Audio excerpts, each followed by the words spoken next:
do it. Hello, and welcome back to And Away We Go F1 podcast, a Formula One podcast that goes beyond the track limit to talk about travel, food, and lifestyle surrounding the sport. I'm Dianne Bortoletto, your pre-Drive to Survive Formula One fan, and today I'm in Nambucca Heads, which is on the coast near Coffs Harbour in New South Wales. I'm joined again by the lovely Ciara Gillan. Hi, Ciara. Hi, how are you? Good to be back. Yes, great to have you here. Now, Ciara, tell us where you are and Yeah. how your weekend's been. My weekend's been good, lots of Formula One watching, and I am in Berlin. So I'm Irish, but I live in Berlin in Germany. So. Awesome. Well, welcome back to the podcast. Great to have you in the co-host seat again this week. And what a week when it comes to Formula One, right? Wowzers. Yeah. Where do we start? I think we just have to start again with McLaren. I feel like all season we've been talking about McLaren. If it hasn't been the papaya rules, it's their strategy. And oh my God, how could they have not pitted under a safety car? Like, how could they have got that so wrong? So we're talking, of course, about the Qatar Grand Prix, which was a sprint weekend, second last race of the season. Oh, I just had to get that off my chest. Oh, a girl, I've been thinking it since I would never consider myself anybody who'd have strategy brain, but I was like, how would you not pit? How would you not pit? It doesn't make any sense. Doesn't make any sense, right? I think they thought, maybe they thought that there would be another safety car during the race, but honestly, at races like this, where it's known to be really hard, difficult to overtake, there usually aren't that many safety cars in those races, right? Because it's hard to overtake. It just seemed like a crazy strategy. I get that safety cars are part of the whole, strategy element of Formula One. And I get that they, they do their maths and their calculations and they, anticipate that there could be them. But when you have a mandatory 2 pit stop race and you are in the lead and it's hard to overtake and you're gifted a safety car on lap 7 and you 57 laps and you've got 25 and 25, why don't you stop? It just made zero sense. I was thinking about it a lot afterwards and I was trying to make it make sense. And it just doesn't, if they had 1 pit stop, then I could understand. I could be like, okay, it was a bit early, lap 7, fine. But 2, no, they really messed up. And yeah, lots to talk about.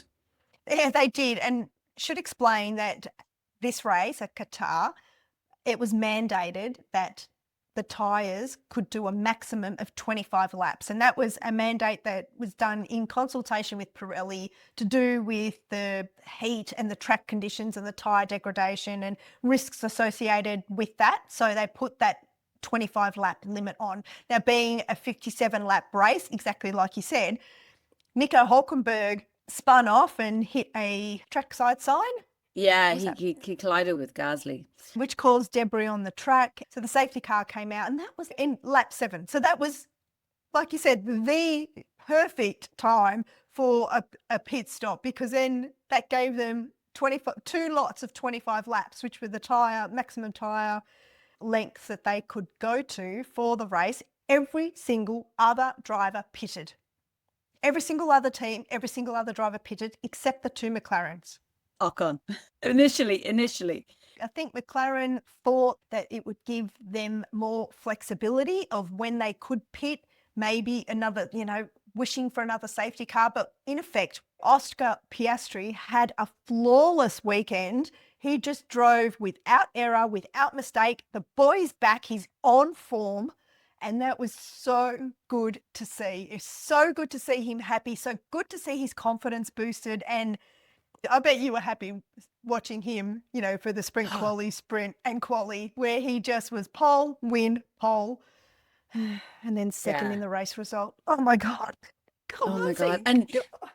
And even getting that second place was down to how well he raced, because they had messed it up so badly that only for the fact that he drove his socks off was he going to get into that second place. Obviously, look what happened to Lando. Okay, Lando finished 4th. Only just. Yeah. Only just, exactly, only just, right? Actually, in fairness, yeah.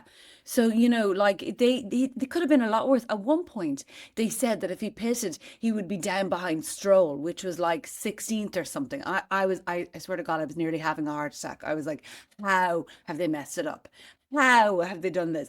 But in fairness to Oscar, he was on fire the whole weekend and he was driving so well. He like, so he was the one who got himself that second place. I mean, obviously, but McLaren, the amateurness. And the thing also to say is, which we kind of haven't touched on yet, is the reason why they then did both of them and they didn't pit both of them was because of this. Well, what everybody's saying is this fairness strategy that they've going on. But to be honest, if they had pitted, they screwed up on Oscar, and then if they had pitted Norris, realizing their mistake, I would have been really annoyed. And not that I want Lando's race to be ruined because of Oscars, but because of the whole attitude of how they deal with papaya rules and the fairness, etc., etc. They kind of had to do what they did in the end. You know what I mean? They should have just pitted both of them. But this same strategy attitude that they've had with both drivers the whole of the season, predominantly, is just costing them. Yeah. I mean, It's just, I know. It's And crazy. did you hear that Andrea Sella was talking post race and basically saying that the reason why they didn't do the pit stop is because they didn't want a double stack? When you think about it, it feels like it was again favoring Lando because, obviously Piastri was leading the race. You would think that Piastri would have gotten out and gotten into first place again. Nobody else seemed to kind of lose positions, but because Lando was so close behind him, I'm assuming they were concerned that Lando would have come out in traffic and lost his position. But again, it just feels like McLaren are favouring Lando. When Lando was leading, I don't remember the exact rate, but when Lando was leading the race and he lost with a 5-second pit stop, they said, Piastri, you got to swap back. And that's their Monza. yeah, Monza, right? That's their fairness game, whatever. But in this, they just seem like they didn't give a crap that Piastri was leading the race, that he'd been doing fantastically all weekend. And they were like, oh, no, we care more about Lando. And I know people will be like, well, Lando is leading the championship. But I'm sorry, Piastri was leading the championship for how many races? And they never favoured him. I know. It's just things like this that just get me so angry and so frustrated with McLaren, You're not the only one that's angry and frustrated with McLaren. I think there's a whole legion of fans out there that are angry and frustrated with McLaren and pretty much all of Australia. Like, it's just inconceivable how McLaren think, because Lando would have lost too much time. Lando might have got released in traffic. I mean, Oscar is the number one driver. I mean, didn't Lando even say something in his post-race interview? Yeah. And he corrected himself because he knew he was wrong. So he said something like, oh, that's just the kind of unfortunate thing of being the second, like, not the second driver, but he was like being second in the race, like to Oscar. And then he like getting the second strategy or something like that. And then he corrected himself because he knew he didn't get the second strategy because they played fair. And they ultimately screwed both of them. But yeah. So like even his mentality, he knew that that's what they should have done, but they didn't in the end, And Oh, they drive me oh, bonkers. they drive everybody bonkers. And Zach's words are going to come back and haunt him for the rest of his days, because he said, I would rather Max Verstappen win the championship than to play favourites between Oscar and Lando. Now, look what's happened. Max, who was down, but now he's in second place in the championship. And he was 104 points behind. Exactly. And now he's only 12 points behind Lando. And he skipped Piastri. So Piastri is really, out of all of this, it's the worst has happened to him. And as we said earlier, we know that like Piastri's had his had a great performance in a couple of races, but still to gone from first to third and Max jumping him. I mean, it obviously speaks to Max's star performances as well, but like no, McLaren really have a lot to answer for, 100%. Do you know, if Oscar can't win the championship, I hope Max takes it, just to teach McLaren a lesson. So I nearly said a naughty word then, but just to teach McLaren. And they're not the only ones favouring Lando Norris. The Formula One app is also put Norris down as having a world championship already when he hasn't even, the season's not even over. How can you even put a 1 next to that? They've changed it. Oh my They've God, changed it. no. That I've got a screenshot of that. That said 1. That you I sent it to did. me originally. I did. I Yeah. did. Yeah. Okay. So, listeners, just in case you missed this, so I was scrolling through the Formula One app, and we saw on Lando's page that he'd written that it was beside championships, it said 1. So they'd already done deal for them. They had already given him the championship. That is That disgraceful. is It is disgraceful. disgraceful. So they've changed it back. That's like saying in a World Cup football match, the final at halftime, calling the winner. That's what this is the equivalent Yeah. to. Yeah, That's yeah, that's That's crazy. outrageous. The Lando bias is unreal. Yeah, It yeah, is yeah. Oof. unreal. All right, Oof. look, I've got the screenshot of it. Yeah, I've got the screen. I'm going to post it on social media. It's, I don't know if you can see. Yes. It says there, World Championship 1. Yeah. That's Oh my God. Oh my God. They're so cheeky. They're so that's cheeky. the official Formula One app. Mm. I mean, is the Formula One app, is Formula One owned by McLaren? Zach Brown? Maybe. Far out. That's outrageous. Yeah. That's made me angrier. I mean, they've corrected it now, but that's made me angrier than the double stacking. Oh, wow. But they've corrected it now, probably because they've been caught out, because people have been posting about it. Look, I mean, I'm Irish, so we have a very complicated relationship with the Brits, but there is a lot of bias that happens with the in British media, and I'm really sad to see it. I see it a lot on the TV. We talked about it earlier about how the camera pans to Lando all the time when it's Oscar's day, Oscar's moment, but to have the app actually give him the championship before he's won it, I mean, come on. Exactly. That's I crazy. mean, when That's it's crazy. mathematically possible and actually plausible that somebody else will win the championship. Oh my God. Oh, I know, right? I oh. know. So Lando has to finish third. Has to finish third to beat to make sure that he beats Max if Max wins the race, because it's 25, 18, 15. So he needs 13 points to win. Anyway, Yeah, I can feel my blood pressure rising. it's outrageous. It's outrageous. McLaren, go sit in the corner and have a good hard think about what you've done, and then come back when you've got a sensible solution for the future, because this is not on. I know, I know. One thing I'd say, if Lando wins, what does 2026, assuming McLaren do have a competitive car, what does 2026 look like for Oscar? Does Oscar push back and say, no, I'm not doing the fair papaya rules, fair inverted commas, or does he continue playing the team game? Because didn't Lewis Hamilton say to him at one point, you should not have swapped. You should not have swapped, and going forward, you should not swap. Like, if he wants to be a ruthless winner, he's got to be tough, right? So, yeah, I'm curious to see what 2026 will bring if Lando wins. And even Max Verstappen has said the same thing. Like, if they'd asked me to do it, I would have said no. 2026, I think Mark Webber will be in there negotiating some team guidelines moving forward. This whole papaya rules and McLaren's strategy has killed Oscar's chance at the championship. If they hadn't have made them swap because of that slow pit stop in Monza, which was the thing that set all this off, right? Yes, there was always Lando favoritism, but that really kicked things off. Oscar's even admitted that messed with his head a bit, like that changed his attitude and affected his next race. I think that was Azerbaijan, right? Where he crashed and DNF'd. Had Monza not happened, then it would have been a whole different trajectory, a whole different playing field for Oscar. So the team has a lot to answer for. Whatever doesn't kill you makes you stronger. So I'm sure that whatever happens in 2026, Oscar is going to take no prisoners, and he's not a fool. Mark Webber is no fool either, and they won't be taking any of this lying down. So I'm sure they'll come out with guns blazing in their demands as far as setting up a situation where Oscar is treated fairly within the team. Maybe introducing repercussions. God, I hope I never hear that word again. I 100% agree. And I think we will see a new hopefully more ruthless, determined Oscar. Yeah. Obviously, it's not done. It's not done until the last lap of Abu Dhabi. I'm hoping that the karma gods, that karma out there will play a part in this last race and something will happen that will bring justice to this season.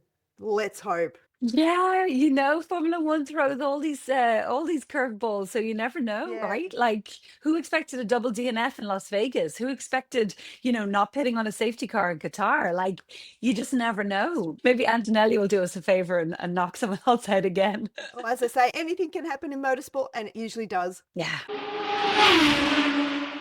Oscar qualified on pole position for the main race, also for the sprint race, and he won the sprint race.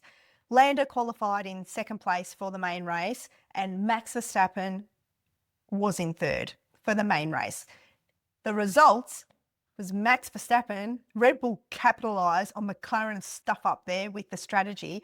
Max won the race, and he drove brilliantly. You can't fault him. He had a great race. He got a great result. He capitalised on McLaren's mistake. Oscar finished second, like we've said. Carlos Sainz finished third, so that was great to see. And Carlos qualified, I think he qualified in seventh. So Carlos Sainz, again, was one of the ones that pitted on lap 7 when the safety car came out and managed to finish in third, his second podium of the season, which was fabulous to see for Williams. Lando Norris finished in fourth, and he only finished in fourth ahead of Kimi Antonelli in fifth because with, I think, 2 laps to go, Kimi Antonelli made a very small mistake because his tyres were at the end of their life, and Lando capitalised on that and overtook him. To be fair, Lando was close to Kimi for the last few laps, but just didn't have the pace, even with DRS, to overtake Kimi. And then it wasn't until Kimi made an error that Lando was able to overtake him and finish in fourth. George Russell finished behind Kimi Antonelli in 6th place, Fernando Alonso in 7th, Charles Leclerc in 8th for Ferrari. Oh, we'll have to talk about Ferrari. Oh my God. Do we have to? Liam Lawson finished in 9th, so in the points for Racing Bulls, and Yuki Tsunoda also in the points, finishing 10th. And then it was Alex Albon, Lewis Hamilton in 12th, which is a pretty good result considering where he started, which was 18th. Crazy. Yeah, 18th. Yeah. He started 18th.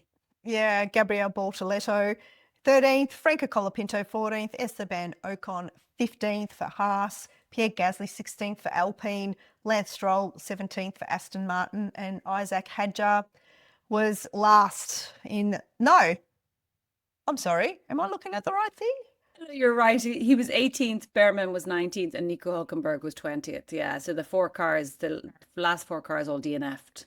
That's right. So, oh, gosh. Yeah. So Ferrari just had an awful weekend. Lewis Hamilton was so dejected he could hardly speak. Yeah. Yep, he was out of Q1, couldn't find the balance of the car, couldn't find pace in the car, and Charles Leclerc was saying the same thing. Both Ferrari drivers just very unhappy with the state of play at the moment. Oh, I did hear a rumour.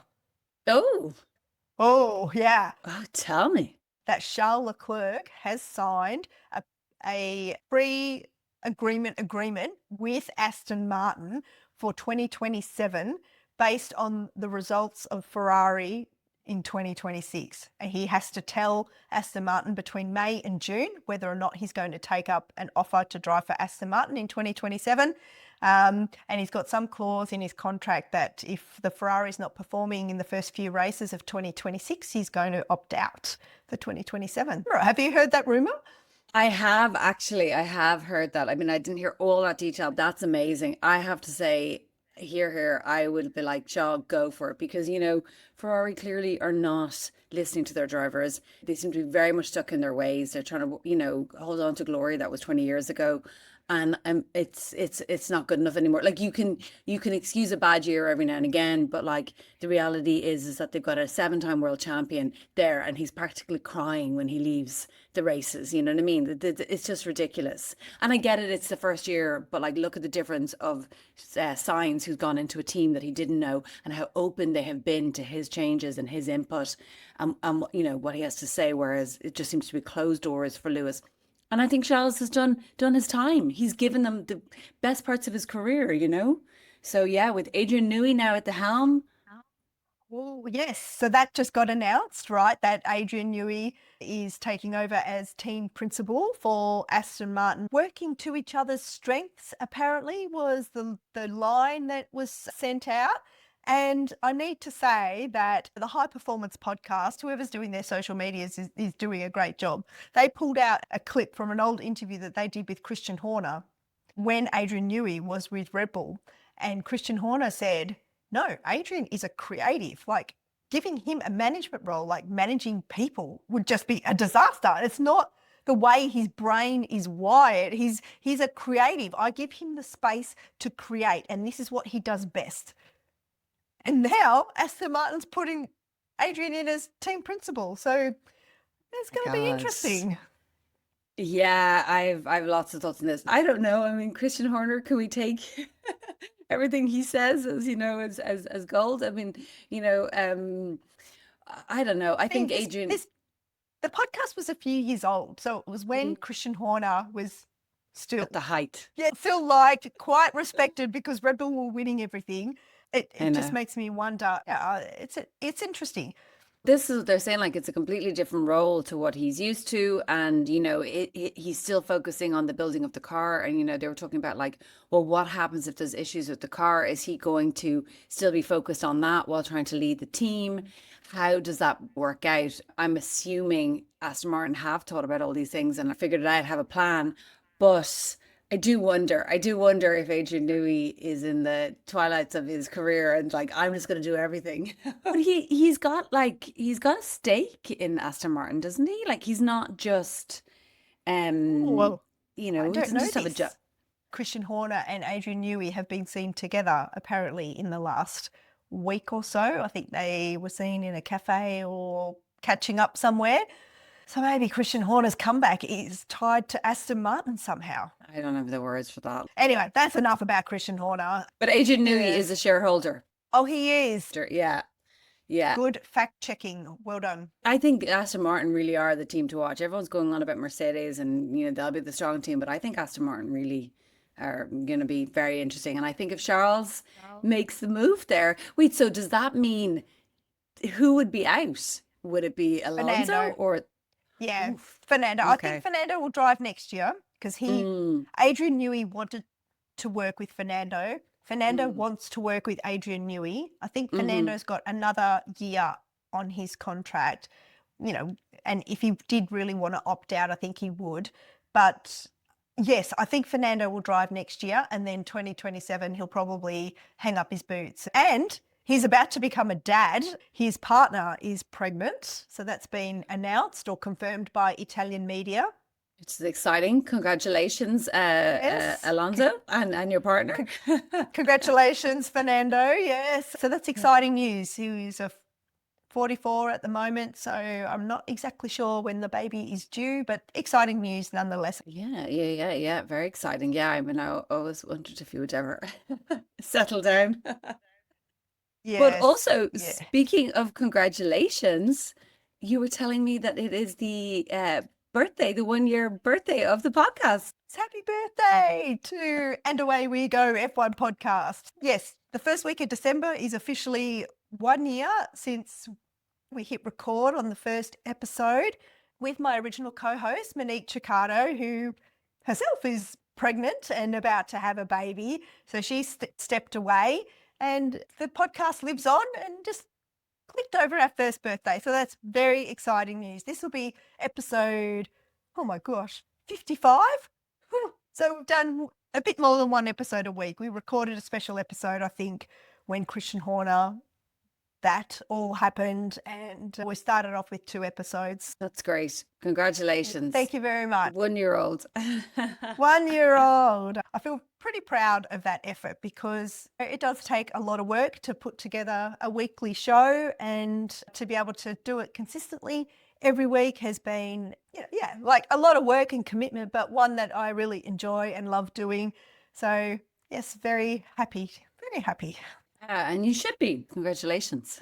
Thank you. And speaking of that, which is why we keep which is why every podcaster really in the world says, if you like what you hear, please like, please subscribe, please interact with us, please comment, on whether it's YouTube or Instagram or on your podcast listening apps, because all those little interactions make the podcast rank higher with the podcasting platforms, which means more listeners, which means hopefully one day we can get some sponsorship and some partnerships with the podcast, which all goes to help to contribute to costs for software. Like, software is a significant cost. So yeah, that's why we ask you to do that. Wish the podcast a happy birthday by liking, subscribing, or commenting. It is very important. It is. It really is. It's great. And it's also great to know that people are listening and to be able to connect with you and everything. So yeah, please do like and subscribe. Definitely.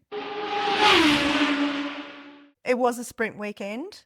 One of the commentary team on Sky Sports said, this is vintage Piastri. Like, we haven't seen this style of driving from Piastri since Zandvoort earlier in the season. It was really, really great to see. So Oscar finished first in the sprint. George Russell finished second. So that was a brilliant drive by George Russell. Lando Norris finished third. So Oscar only really scored 2 points more than Lando in the sprint. But, every point counts. Max Verstappen finished fourth. Yuki Tsunoda did brilliantly and finished fifth. Kimi Antonelli in sixth. Fernando Alonso in seventh. Carlos Sainz in eighth. Isaac Hadjar and Racing Bulls in ninth, and Alex Albon in the other Williams in 10th. So that's the top 10 for the sprint. What did you think of the sprint? I mean, like you said, I thought the return to form of Piastri was great. It was just heartwarming. Obviously, I would love to have seen a bit more of a points difference between Oscar and Lando, but yeah, it was fine. I agree. I mean, I was like, he's beat Lando, yes, but it's only 2 points. I guess the notable thing for the sprint was that Max Verstappen qualified in 6th place for the sprint. He was really unhappy with the Red Bull for the first few sessions in Qatar. And Yuki Tsunoda out-qualified him in the sprint and qualified in 5th place for the sprint race. I don't think Max has been, what did they say? He hasn't been out-qualified by a teammate for about 2.5 years or something. So it was quite, a long time anyway. Yeah, so, it was impressive by Yuki. I know, but this one little moment of impressiveness, I don't think he's going to keep his seat. No. Next year. Yeah, probably not. I mean, geez, we could have a whole podcast on that second seat, Definitely. I mean, yeah, I don't know. I mean, like, I'm excited for Hadjar because I think Hadjar is a really interesting talent, and I think he's got so much potential, and he's really shown, like, he's been very consistent throughout the year, whereas like Antonelli's been up and down, and then like even Berman's been up and down, lost and whatever. But I think Hadjar is very consistent. I worry about him going into that second seat. In a way, I feel like Yuki. I think one of the commentators on F1 was saying, he actually hasn't done that badly in comparison to what's been expected of that seat. In fairness to Perez was doing very well in that second seat, bar his last year when he imploded.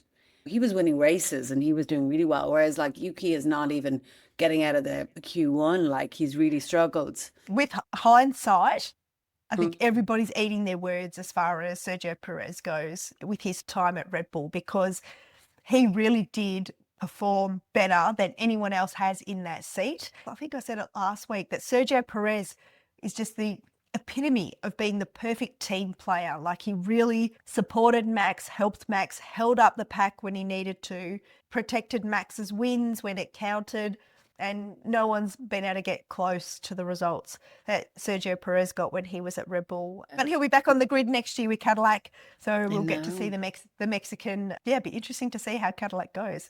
Yeah, I'm looking forward. It's going to be good to have a new team and new blood on the grid next year. But we've still got a race to go before that happens for this season to be wrapped up. So after this whole weekend, the sprint race win to Oscar, and Oscar finishing ahead of Lando in both the sprint and the main race, Lando Norris still leads the Driver Championship on 408 points. Just 12 points behind is Max Verstappen, who has leapfrogged Oscar after winning in Qatar, and Oscar finishing second in Qatar. And Oscar is now on 392 points. He's 4 points behind Max, 16 points behind Lando. Oscar was devastated after the race, absolutely devastated. For Oscar to say on the team radio, after crossing the finishing line, I have no words. I have no words. Like, he was absolutely fuming. I have said on the podcast in the past that I think it's Oscar's year and Oscar's going to win it. And the only way he won't win it is if the team favour Lando or the team stuff up with a strategy call. And the team have stuffed up with a strategy call. And I honestly believe it's going to cost Oscar the championship. I do agree, but I also think that unfortunately Oscar did himself no favors in what was it, 4 races? Like, I think Oscar was amazing all year, and I honestly do feel I know without a doubt he's going to be a champion. He's in his 3rd season of Formula One, and he was fighting for the championship. So in my mind, he will be a champion, and he will probably win several. But unfortunately, I do feel that it's a long season, and where he needed the performances in what was like maybe a quarter of or even a fifth of the season, he didn't perform. Because if you look at Lando, like, Oscar was winning all through the start of the season, but Lando was getting enough points that he was able to be there. And then when Oscar started performing badly in those 4 to 5 races, Lando was able to capitalize. I do 100% agree about the strategy for McLaren, and I agree with things like papaya rules and all those things that I hope next year Oscar will just be like, no, I am not. This is my race. I want to win. Yeah. But unfortunately, I think he didn't do himself any favors in those middle races towards the end. Not middle season, towards the end. There's no way of saying that if McLaren had got it right at this race, that Oscar would definitely win the championship. Obviously, there's no way that I can make such a statement, but to give Oscar a fighting chance, now he's in 3rd. Like, the team have stuffed up, and Max Verstappen is in front of him in the Drivers' Championship, which is crazy. The other thing I want to say is that McLaren are so good at playing the PR game, right? So after the sprint, when Oscar had won the sprint and Lando finished the sprint in, what did he finish the sprint in? Third. In third place. The camera went to the garage, the McLaren garage, and all the mechanics in the McLaren garage were kind of shaking their head and not celebrating that one of their drivers had just won the sprint in Oscar Piastri. It looked like they were upset that Lando didn't win the sprint, or that Lando got a bad result. And maybe it was Lando's side of the garage. I don't know for sure. But either way, they're one team, right? And they weren't celebrating Oscar's win. After a few memes came out about that and there were comments made about that, then McLaren put out on social media the team celebrating when it was a 1-2 front grid lockout in qualifying, right? And then after the team stuffed up the strategy, Oscar was in the TV pen, the media pen, doing interviews, and Zach Brown dashed were the words that Kim Illman, who's a F1 photographer, posted. He dashed past him into the TV pen, pulled Oscar away from a TV interview that he was doing to give Oscar a hug and say, I'm sorry, whatever he said to Oscar. So showing the world that he cares about Oscar. When all season we know who he's been caring about, and it's not been Oscar. Like, it's such a PR game. Zach could have done that straight after when they got out of the cars. He could have done that on the way to the media pen. He could have done that in the team garage. But no, he pulled him on a TV interview, for optics. This is my brain going into sort of PR crisis mode when I'm just like, can see through this, Zach Brown. Like, it's not, so annoying. It irritates me a lot, as you can tell. Yeah. No, I mean, I 100% agree. And I heard about that he'd pulled him aside. I think it was really quite cynical. I think I also find it very frustrating that basically, as you know, we watch it on F1 TV, and basically every time when Oscar won the the sprint, the focus, as you said, was on the garage and these drivers looking, upset. I do think it was Lando's side of the garage. I'm like, why are we seeing this? When he came second in the main race, the camera went immediately to Lando. It's like, why are we seeing Lando? Why is all the focus on Lando? It drives me bonkers. It's just the British obsession. It just drives me absolutely bonkers. I will though say that they interviewed Zach after the race, and he did look livid. He did look like he was going to be strangling someone in that strategy team. He, in fairness to him, it felt very genuine because there was something in his eyes. Like he just looked like he was so angry for what had happened. But I do agree. I think that was probably more of a PR thing to pull Oscar to show that we do support our boy. We do support our boy. I mean, to run to the media pen to do that. And then Kim Millman also said that while Zach was dashing to the media pen to hug Oscar in front of the world's cameras, that Mark Webber was there and was just shooting daggers at Zach. Oh, I'd love to be in that meeting with Mark Webber and Zach Brown post-race. Oh, Webber would have lots of spicy words, I'm sure. And rightly so, yes. Well, I hope so. I have a question for you though, okay? Would you have pitted Lando when you saw that Max had gone in? Would you have pitted Lando if you were the strategist? Yeah, I would have pitted Oscar as soon as there was a safety car. I would have just gone, this is going to save us 16 seconds. We have to do 2 pit stops. So I would have said, bring him in, bring him in. Yeah, 100%. Yeah. But if they'd let Oscar through and then Max had gone in, yes, I probably would have pitted Lando. I mean, the thing is that Oscar caught up to the safety car. So whatever advantage that he would have had by pitting under the safety car, I think was lost because he'd already caught up to the safety car before they went around to the pit entry again. So yeah, a tricky one. Look, these decisions happen on the fly. And the other thing about McLaren was Oscar's first pit stop was like over 3 seconds. And I was like, oh my goodness, how? And then his second pit stop was 1.8 seconds, which is the fastest pit stop, I think, in F1 history, equal fastest. At least they redeemed themselves there, and Lando got both of his pit stops were 2-point-something seconds. Yeah. But yeah, like if Oscar had gotten 2 slow pit stops, oh my God, I'd be barking even louder than I am now. Yeah. I think my TV wouldn't be still standing. When they did 3 seconds, I was like, oh my God. And then they did 2.2 for Lando. I was like, here, you're killing me. You're killing me, guys. What's going on? Yeah, exactly.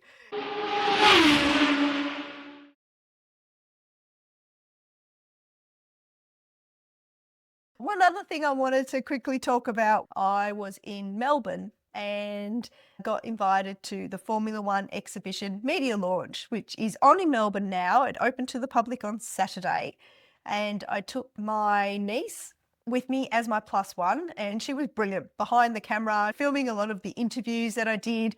So I interviewed Nicole Piastri, who said before we hit record, she flatly refuses to speak about politics or what's going to happen in the season, which is fair enough. Like, she says she doesn't want to distract Oscar.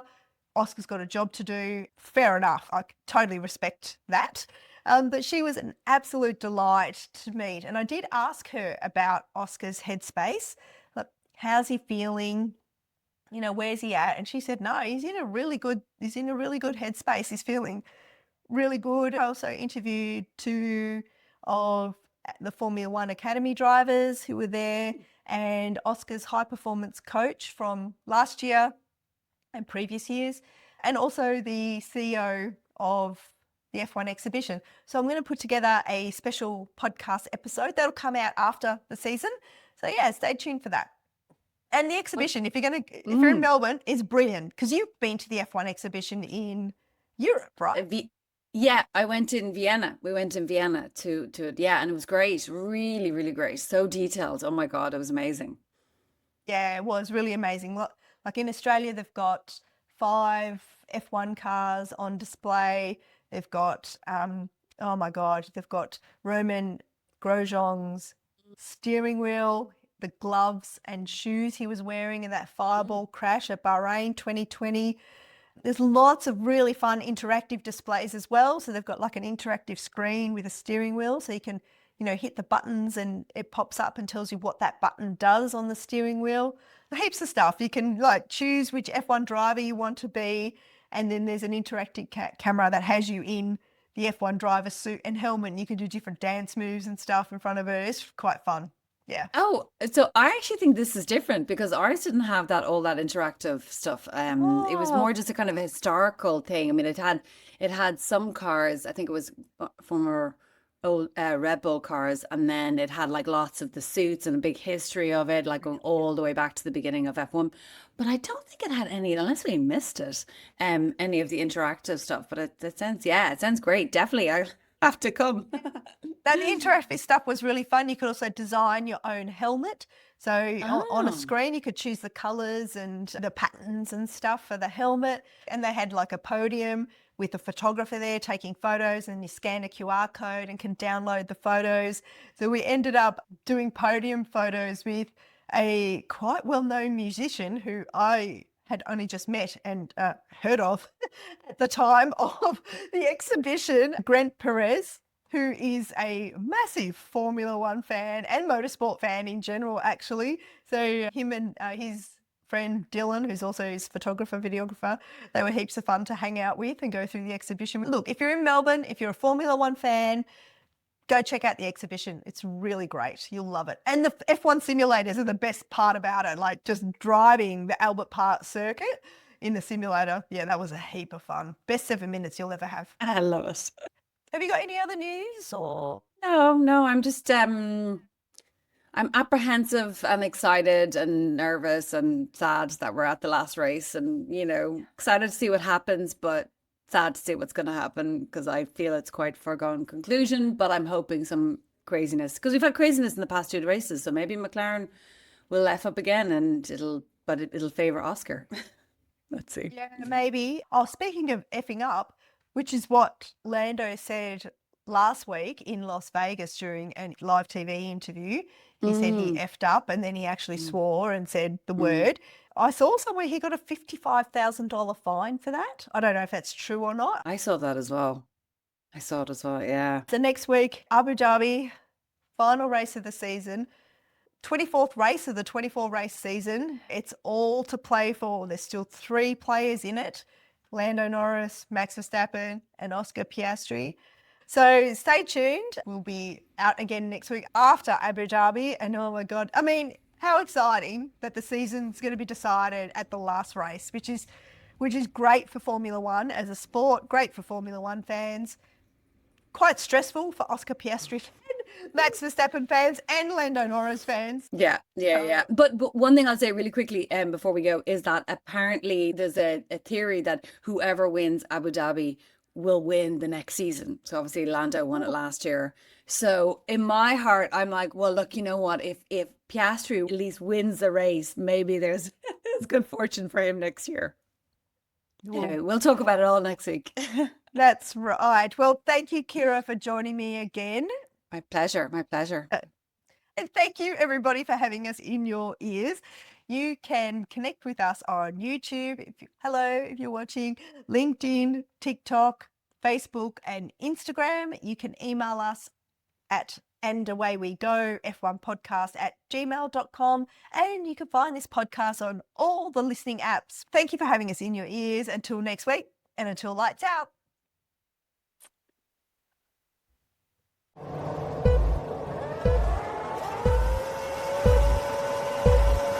It's lights out and away we go! And Away We Go podcast is produced by Dianne Bortoletto. Let's do it.